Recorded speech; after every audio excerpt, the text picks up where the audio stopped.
I have resurrection power and living bread. Dabi.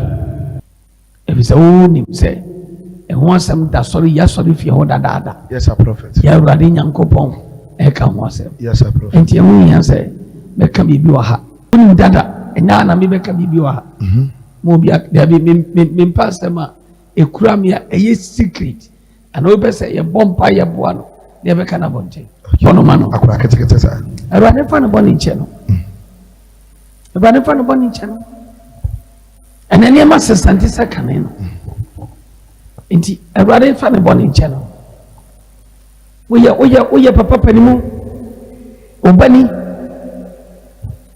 anaya maame obani na sɛ ohun so waye sei na o ma abonte meka hwea ene abani ne abusua ni Ochomo tene akola na yes na nani maba no na okasa tia panimu sa na mu nyina ma ye din no yes mo asama mi kan yes aya direct papa sɛ me maame meka sa ya wo sɛ mimi nia na de ba ye we ya awasa me ba bonten tem wo bodam de na ha wo dwe ye adwuma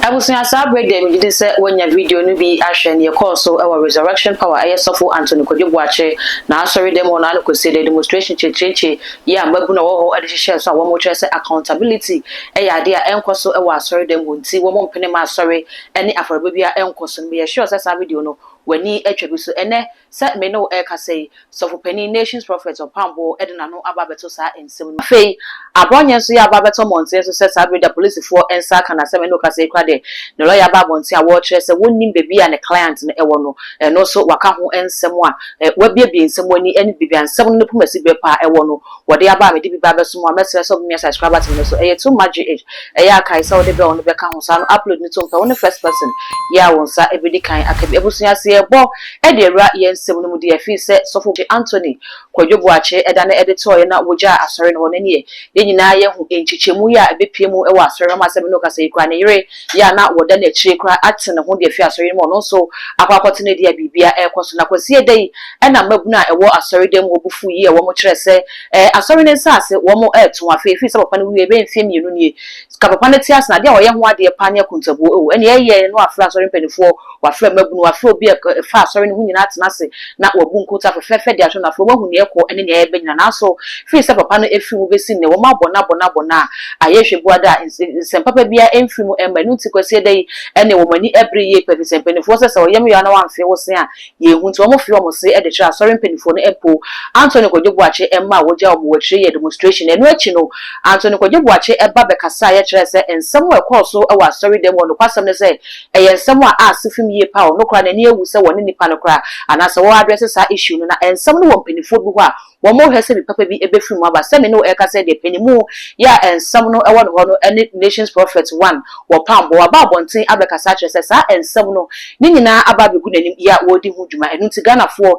entamu chiku wo brepam no o de munchemu no se ne ensem no sitie pa ebeba ebusunya enye no ko wie e na abronye ho sensem ya ekoso a wono so police for to nsa e different enra e ma Alex Tete mu nyina kopie mu e wo police headquarters a wo mo kire se abronye chia ya chene de ono Alex Tete no wo MPP ni pa ai ye nyina nim se wo MPP ni mapa na nanse ne beto mo nse se wo yi no hu de African camp na so MPP ne de wonya e wo kopie mu e wo police side na wo kire se o de ni petition e kwa koma IGP atsere ne se wo panachewo a abronye ya ne nsa ka no wo hwese bill pa de wo mani bisa abronye no wo ye mambofo eno ene wo Opambour eduna no ato sa abronye ensem na busunya ka me ho na yenkotie ensem ni mienu se ne osika abronye ensem no fa afei Anthony Kodwo Boakye ensem no bebi ansem no esitie poten no yenkotie ba ya ba ya bedi ho komo yeah pato defamation suit against the IGP defamation suit or defamation arrest pato a case me ngada sa pato ni na no mo okay say suit na say duru court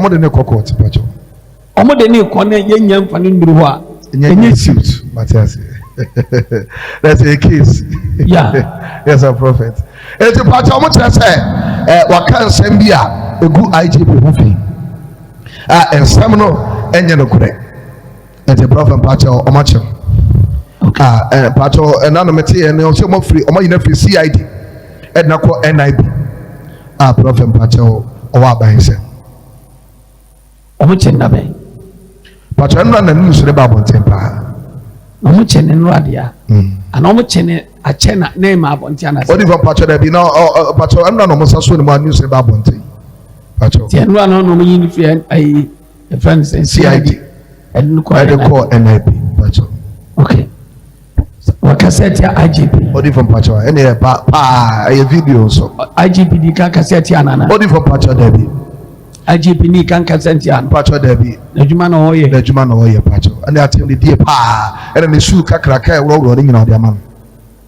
enye hwe sofo enye hwe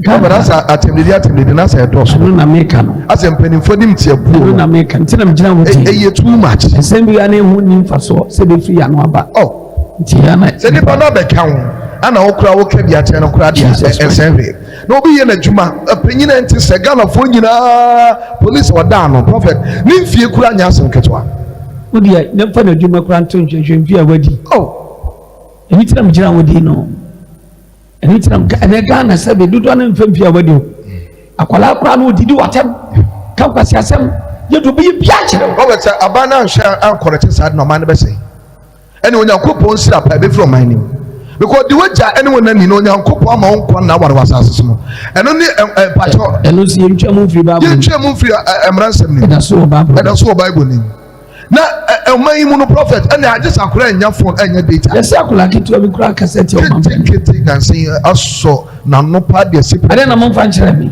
prophet so one e coach no so one e ka san sem ku na so no asom na no si president so nya na nim bai prophet mi akasa de obi aka kire me na me nya hu video tisina nim bai dia se nipa na wo no prophet patwai and e juvenile court ye won kra court okay akra bona ye won kra bona ya na no atie prophet nya sem ketwa na o cassette amampani abane yento ne papa so aba wa assembly ma prada prophet boys prefect kware papa ndi bida boys prefect onye bida but onye bida ana class prefect imposo ne papa ndi bida onye bida ne maame ne papa ne maame ene guest bida pacho dabi yento no so aba o wiase da obi o man ni nyina mun kokorafo emu akratefo emu omonya kratefo emurabafo nyina ato abaso me ye kanifo no ono totofe wasa no waso na no asine so ne maame enye guest class prefect so da pacho dabi cupboard prefect kora we fama ne da onye bida pacho dabi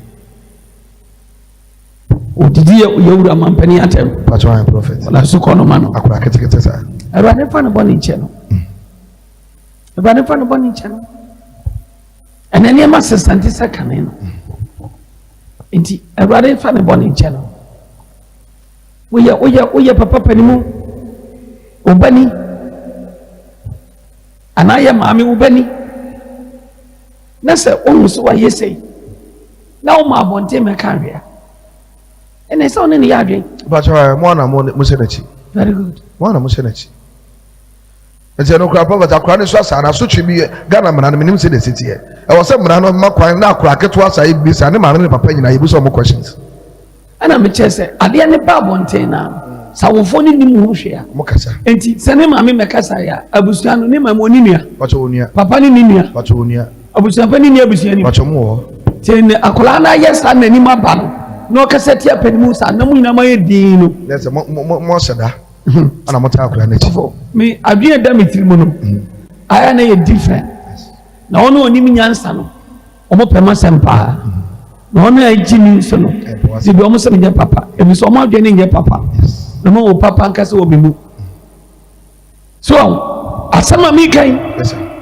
aya direct papa se me ma me kasa ya wo se me nua na de ba ye we ya awose me pa bonten tem wo bodam de na ha what do you hear juma I was saying mo hu se jimi no ba jimi no na busiano mo amaka no so mo ye de de me ke mayo bi pacho mo nye aya mo fa sa video ni chem yes sir na mu de me ye ho anwumre yes sir prophet na me nie shira mo bia na wo share some life the Prophet 1 TV New Mercury 91.5 FM Only for Pato, I saw about Kono, my crown, my friend didn't do. Kasa. Only for Pato, I have resurrection power and living bread. Dabi. New generation. Pato, I have resurrection power, new generation. Resurrection power and living bread, you know. Aye, your friend is saying. Evangelist. Unyamiyakwa. Unyamidi for evangelist. Akwasi amwako. On the resurrection power and by.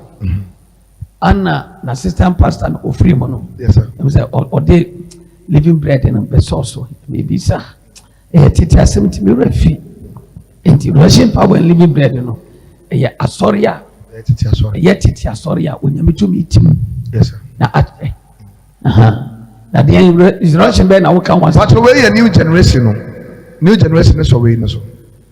As for resurrection power, or from Pato. Let's say, resurrection power living bread. I mean, minima. Only from Pato. When you do what dance here. Pato away a new generation. Okay.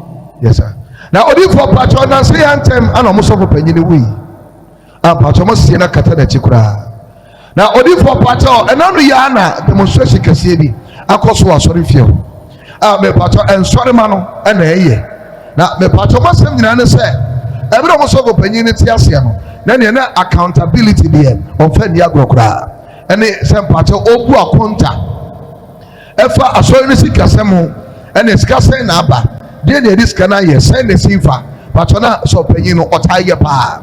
Now, if we bring Pato so penny, I saw the penny for after Kitaji, Patomonia accounts be a master.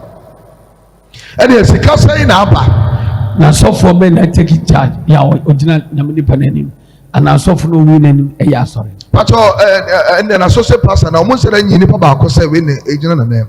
I saw them penny for Nana Pato, so contrast. Any Pato Paso, Papano, ne Masoka, a company. The money be a so for Anna. But the man's penny for Nana Pato come. So we are so for the Pato intimately. It's only for Pato, and Solomon say, I'm up accountability, and you're free and penny for no. And yes, I saw no common house review.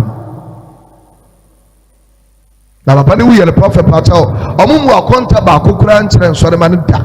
Tena na sorry dem okosia the prophet Nyasan Ketwakura. Gidi pa demonstration pa. Say omo pese and sorry man no edis opanyin no anamonso say Pato emu akonta emfa enkyere wo. Mini asem bia ka ho. Obi abegya na nsane yampa en mi hiraw na kofie. Aba mi hiraw ma. Amu fratamfo. Ani abaido mi na nsem. Obi hiraw fa ma. Aba ma odwade enkoso. De wo ye bia nyeye. Obi hiraw to adu no chi. Obi fratamfo nsem. Aba ni no tatamfo amra counselor. We know how the money in so what Jesus Christ has said, and when you tan to do money. Brother, but what that person what about be no I'm a come for you. Be no I'm a come for you. Almost omonya accounts ma omoda. Yes, sir. Omo no trust. Omo come wasem. Na omonya de oho. Me ni bibia kafa ho. If it's all nim say and once I'm that sorry, yes, sorry if you hold that. Yes, sir, prophet. Yeah, Radin Yankopon, Eka was. Yes, sir, prophet. And Tiamu say, make me be a hat. When I met yes. Into baby, I'll shave your brother. Ghana and some can see me, yum, baby. Nina be told Benisa Mako worship center. Yes. And see a catastrophe.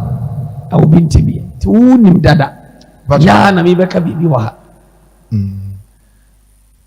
Wouldn't dada. Na na me beka bibiwa mo bia there be me pastor ma e kura me a secret and we be say e bompa ye boa no na beka na bonche nti me mpani fo bebre ne ba me chen Africa ha bebrebe. Yes, sir. But obi en wana sam beba fidie so da camera nso hwe so no obi ahu no correct e wo nyame nyansa na ye madwuma Jesus ha panimu ba me fia camera bia nya adwuma na eko agise bi obi na edi wachi no no video awde ba mimi fie de wo ba camera bi anya adwuma that's right e bi se ukware masoma de wo ba medum ni mpe obone. Yes, sir. Very good. Let me show madwe panti ana de bia munyini beto me na metiase ya mefiri mu unyame hwe wa wo hwe me so wo ba me ho adwempa wo me hu kwapa esem kwani anwode ma me ebo mpa e ma me me da wase abadi shraw abusunya Opambour nsɛm no ne yakwa kuti aba na wɔde nsɛm yi etu dwa edefa Anthony Kodwo Boakye ne nsɛm ho na Ghana fo ejese wedie asempapa bi na apiefi mu aba ma sa wedie ene okopie mu ewo resurrection wa akoma beto mu yefisa ne bebe nanim se ne ekɔɔso no kame ya se fi se papa no eda ne toy na sorry ne ntimi mfa ne to mapa emfem friend na wo mu nim se asɔre no yato na saram ede ma papa ne ma ani afei mpenifo bi eka ho na so sa we ya asofo pani te se Opambour aba bonte abeka se nsɛm no aba bedru nanim no ehwɛ se wode bia eda no wode beso hwe penifo se bia de ne da no afa nto ho a eya na ifrito te sa bre ya so pani edna no aba beto no wo kyerɛ se ensam ne de an ya ba bepie mo nanim nti wo hwɛ se asomdwe beyi ne tina fe wode ne puma sibre no esi me bia wo se esi no